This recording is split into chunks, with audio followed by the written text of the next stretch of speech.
Selamat pagi saudara-saudariku, welcome back to my channel. Reiterum Fidere Patris Allegro Veritas Liberabit Vos.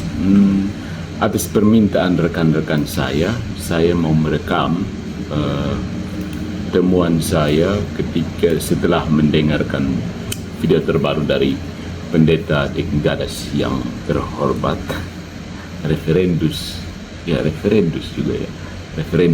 Deking Gadas dengan gelarnya saya tidak hafal. Nah, tentang klaim Septuaginta, dan menurut dia ada beberapa mitos seputar Septuaginta. But saya mau mengajak kita untuk melihat bahwa memang tidak semua Protestan sependapat seperti Deking Gadas. Jadi itu bukan pendapat Protestan pada umumnya.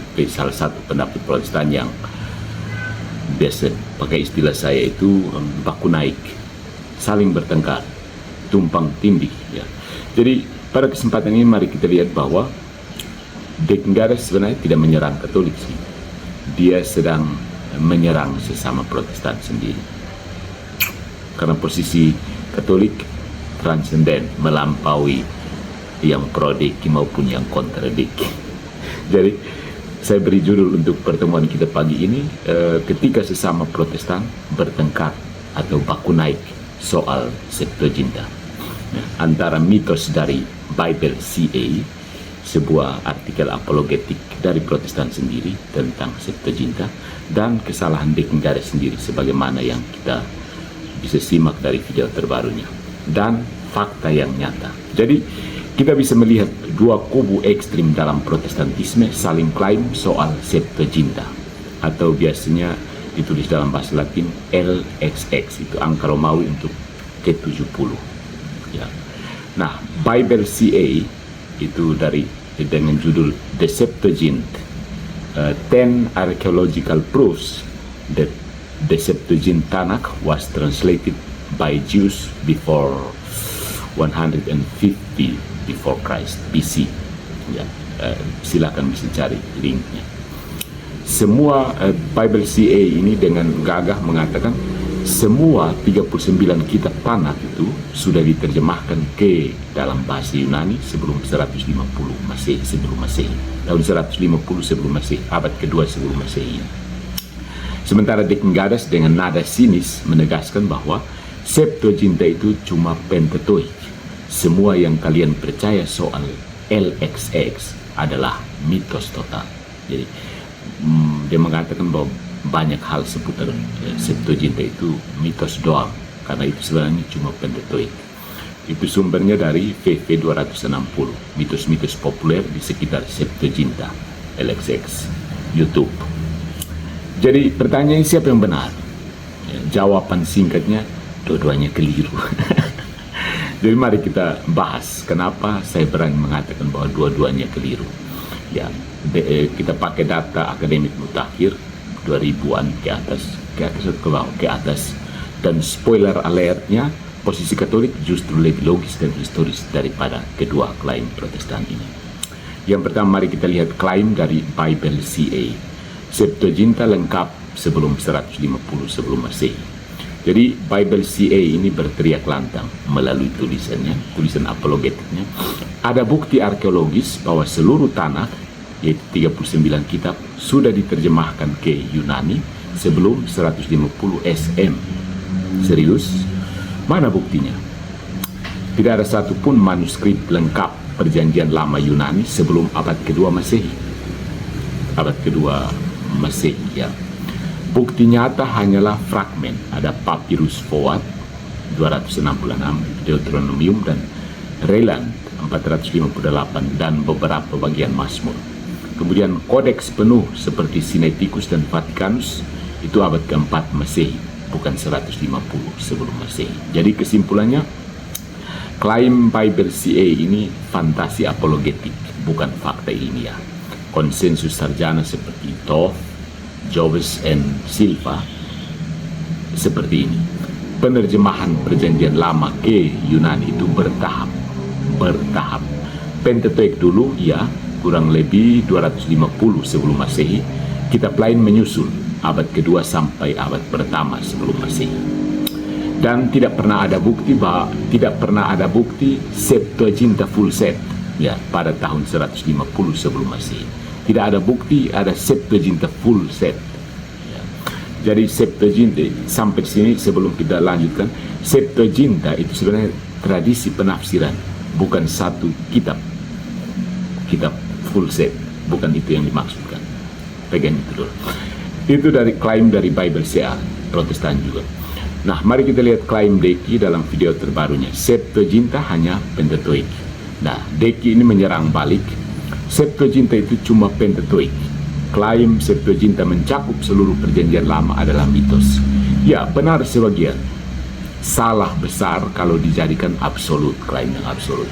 Sebagian benar, dan saya sering mengatakan bahwa hoax itu justru terjadi karena separuh kebenaran diberikan, separuhnya disembunyikan.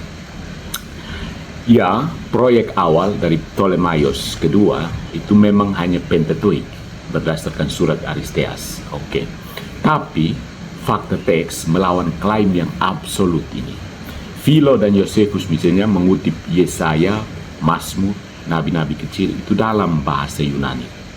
Kemudian papirus abad kedua sampai abad pertama sebelum Masehi memuat teks Yunani di luar Pentateuch. Artinya, sebelum abad pertama Masehi, banyak kitab perjanjian lama sudah diterjemahkan ke Yunani, meskipun oleh penerjemah berbeda. Ya.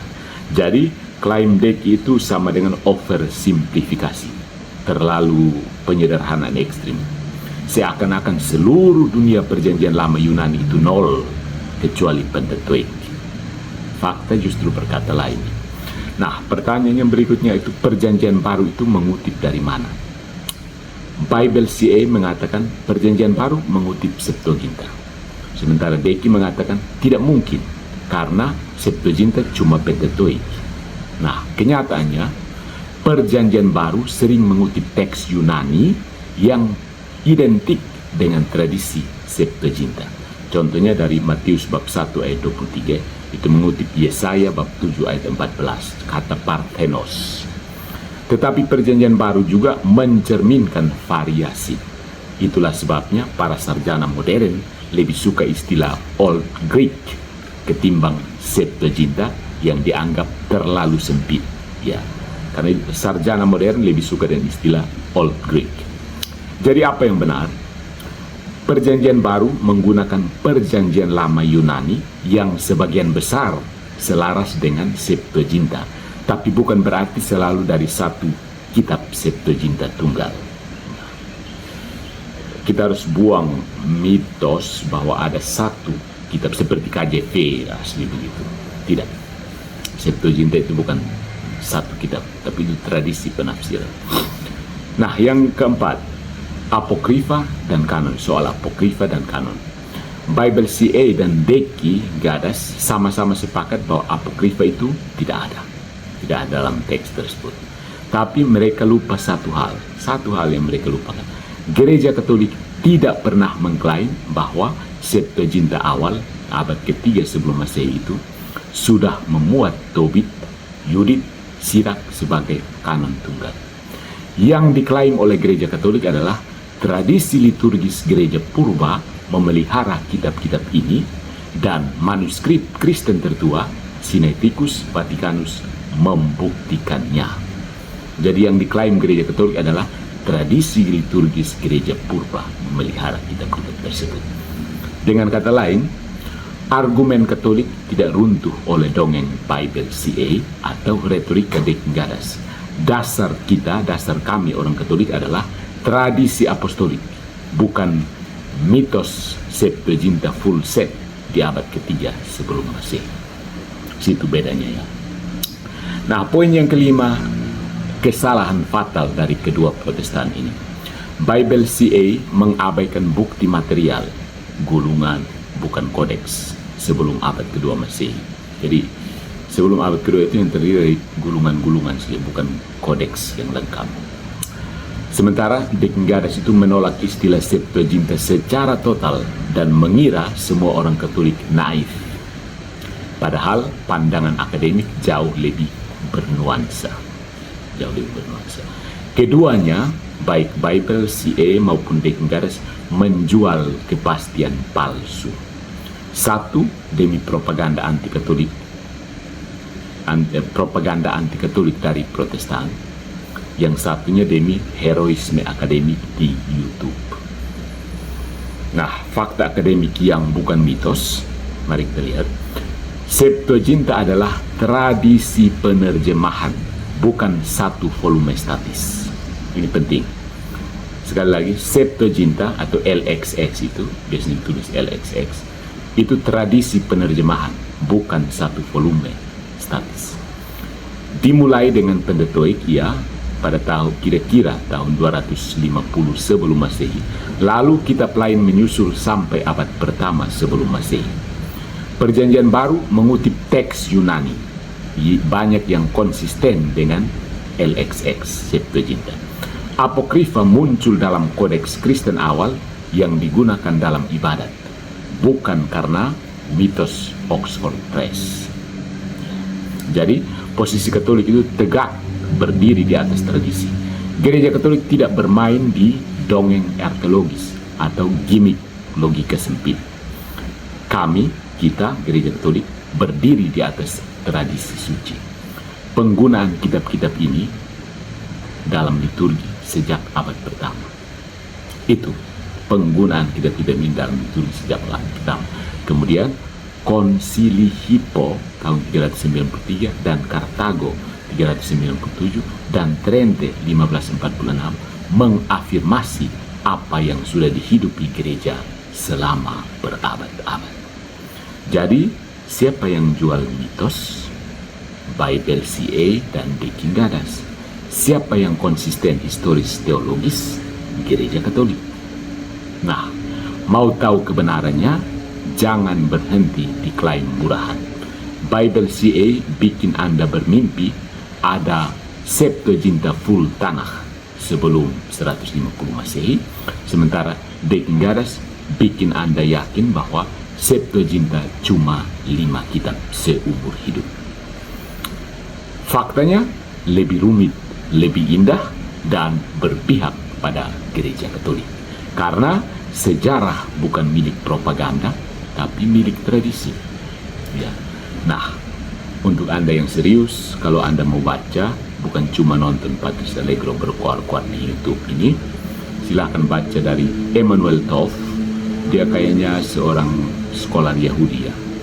Emanuel Toth, Textual Criticism of the Hebrew Bible, tahun 2012. Kemudian ada Karen Jobs and Moises Silva, Invitation to the Septuagint, tahun 2015.